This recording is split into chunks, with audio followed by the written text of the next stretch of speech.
And the radio voice of the Tulane Green Wave. He's a native New Orleanian, does an excellent job. Tulane had a good debut, 47-33 win over SLU this past Saturday, and they will host Conference USA rival Tulsa this Saturday at 2:30 in the Superdome. Please give a warm quarterback club welcome to Todd Graffagnini. Todd?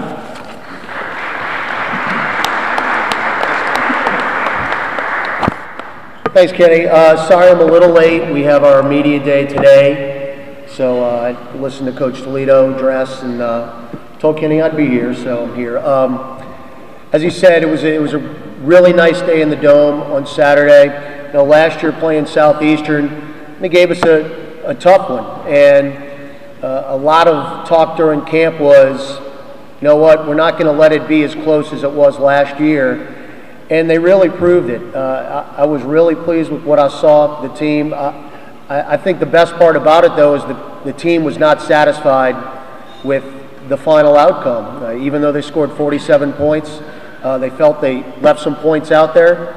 The defense got off to a pretty slow start, and Coach mentioned this as he talked to the media just a little while ago, and thinking the same thing. Southeastern, you got to give credit to them. They run the offense that Oregon runs. They run that fast break, no huddle, but not even taking any time between plays, and it took Tulane a little time to adjust to that. When they did, after halftime, they played much better defense. They actually had 7 quarterback sacks, so they were able to get after the quarterback as the game went along. As Kenny mentioned, Robert Kelly, O'Perry Walker, just had an unbelievable game. True freshman, the first time he touches the ball, the opening kickoff, he runs 66 yards.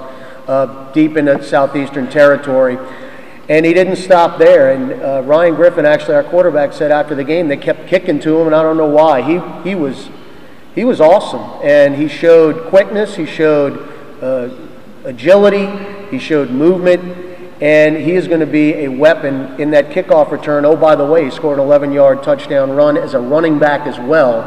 Again, Conference USA Special Teams Player of the Week, not a bad way to start your career at Tulane, and he is going to play a lot, believe me. But, you know, Coach mentioned as well, we brought in a new special teams coach in the offseason, John Hendrick, where special teams has been a big sore spot over the last few years. And other than kickoff coverage, which Southeastern had a couple of decent runs on kickoffs, it was as good as I've seen in a long, long time. I mentioned Kelly. Derek Strozer, who's our new punt returner, had a 44-yard punt return late in the third quarter, I guess it was.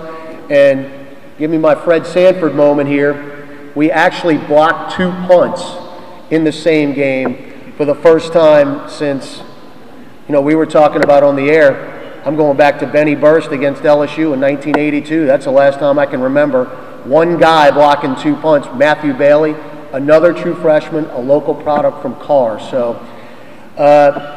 hopefully that will be something that can continue, because, and special teams has really hurt us, but offensively we played with some short fields the other day, and that really, really helps when you don't have to drive the ball 80, 85 yards to score touchdowns. But again, all in all, it was a good way to start the season. You can't complain with 47 points, and actually Coach pulled the starters with about 7-8 minutes left in the ball game. Kind of people raised their eyebrows, even though it was at that time a 20-point game, and they did cut it to 14 Southeastern, but he kept the backups in. You got to remember, you never know as far as injury situation. Ryan Griffin, our quarterback, has never played a full season, and DJ Ponder, our backup, needs some snaps. Also, no bye weeks, 13 straight weeks. So you got to get as many reps as you can for the other guys, and again, it worked out well. Now we turn our attention to Tulsa. You talk about the proverbial thorn in the side. This is a team that has owned us since they've come into conference in 05. We've never been within 24 points of this team, and you know, they're really, really good. I've watched little of their game against Oklahoma. I'm going to watch a little bit more throughout the week, but it starts with their quarterback, G.J. Kinney. He's outstanding. They run a fast-paced offense. They run a no-huddle, but not quite as up-tempo as Southeastern. So in that sense, I think our defense is going to be helped in not playing against that fast of a tempo, but you've got some more playmakers on their side. Though they did lose Damaris Johnson for a long, long time, the great kick returner wide receiver from Destrehan. He's out indefinitely for them, and that's another kid who has absolutely killed us in the last 3 years. So it can't hurt that he's not going to play. But to me, this game is going to be won on third down. We have absolutely got to continue drives on offense when we get to that situation, and we have absolutely got to get them off the field. I'm talking about Tulsa on third down, not wear out our defense. I don't think that, in my mind, I don't think there's any question we're going to score some points. And we're going to have to, especially in the red zone. Got to score touchdowns against Tulsa. Cannot settle for field goals because they're not going to be settling for field goals. They're just a really dynamic offensive team. And again, I think third down is going to be a key. Hopefully force them into some turnovers. That's another thing we did really well on Saturday. Did not turn the ball over at all. And just to me, that's going to be the key to this thing. This is a big, big game for Tulane. It's a big, big game for Bob Toledo. We're going on a 3-game road trip after this game. We're going to UAB, to Duke, to Army. Obviously, all games that we match up with the other team better. So, again, if you can pull this one off, you're looking at a pretty good start to this season. So, we'll see what happens on Saturday. But again, obviously, Tulsa's very, very good. As far as the year goes, I just think we got to stay healthy. I think if we can keep Ryan Griffin upright and let him play 13 games, the sky's the limit with this kid. He showed me a whole lot from the end of last year, where he was starting to come on, to just the other day. He was protected. He found open guys. He threw the ball with zip, accuracy, and he's figured it out. And it's a lot of fun to watch a kid who came on 4 years ago as a true freshman and led us on a last-minute drive against UTEP to where he is now, a team leader and a starting quarterback. But got to keep him upright. He's got to play the whole year. It gets a little thin as we go into the backup quarterback situation. But other than that, I'm excited for this year. I know the players are. I know Coach Toledo is. He looked like a kid on the sideline on Saturday. And now he's calling the plays again, and he's said it publicly that he feels more energized and he's more into the game, and he certainly did that the other day. So I'll open it up to questions if you have any. How does DJ Conda look? He actually threw the ball twice. One was a perfect pass, little left sideline route, about 15, 20 yards, and our wide receiver dropped it.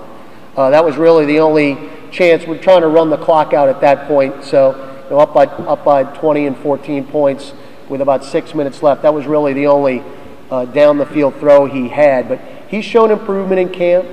Again, this kid had Tommy John surgery. He's a pitcher as well for our baseball team. He had Tommy John surgery a couple years ago, but he's fully recovered from that. He threw a bunch of innings for us last year, and he's shown a lot of improvement in the quarterback position.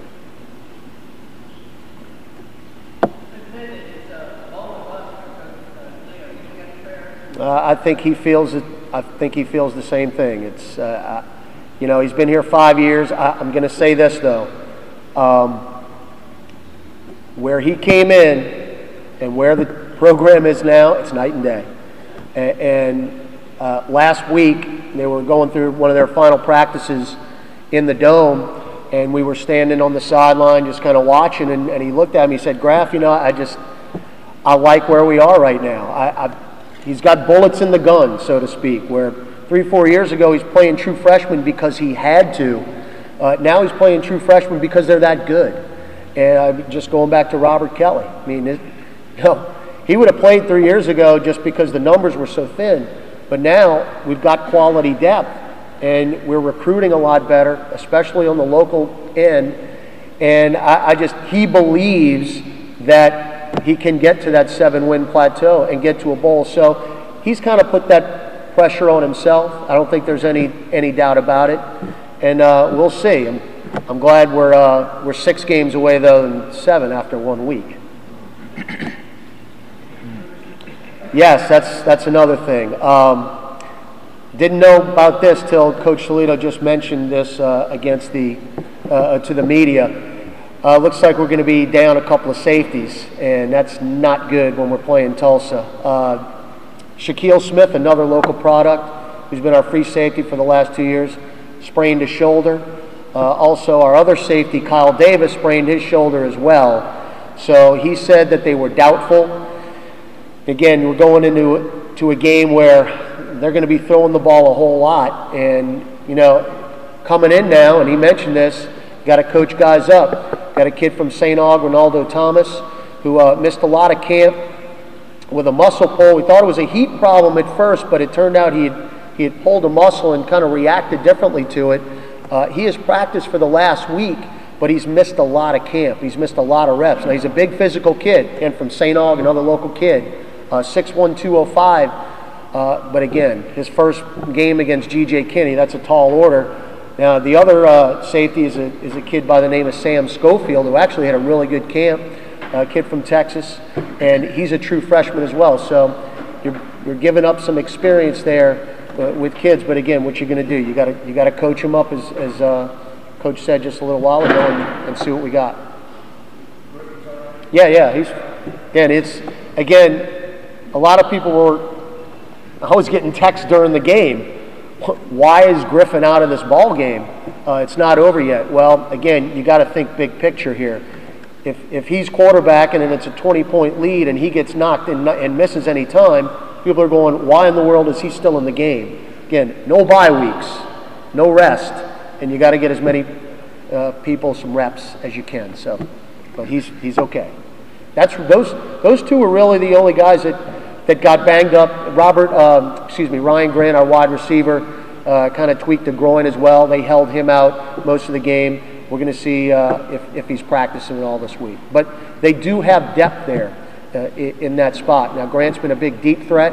He caught a touchdown pass the other day. But I think they can replace him in the sense that it's going to be a little tougher on the defensive side. No, but again, you've got depth.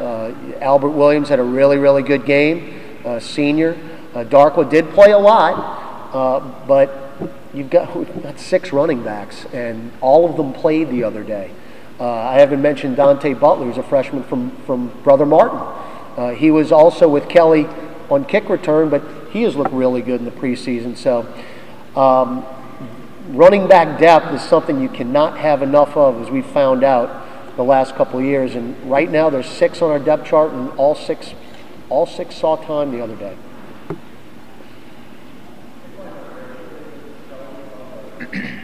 Robert Kelly's not redshirting anything.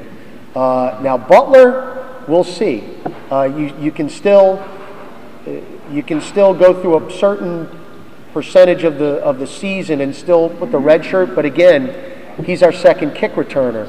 So we have been so lacking in that department as of late, and sooner or later it's got to get out that they're going to stop kicking to Robert Kelly if he continues to what he's doing, and then Dante Butler will get a shot. But he was very impressive as well, as I mentioned, in fall camp. And again, it just goes to show you how well we're recruiting this area now, which is something 5 years ago we could not say. But again, Butler's a kid who's going to play a lot, but we'll see.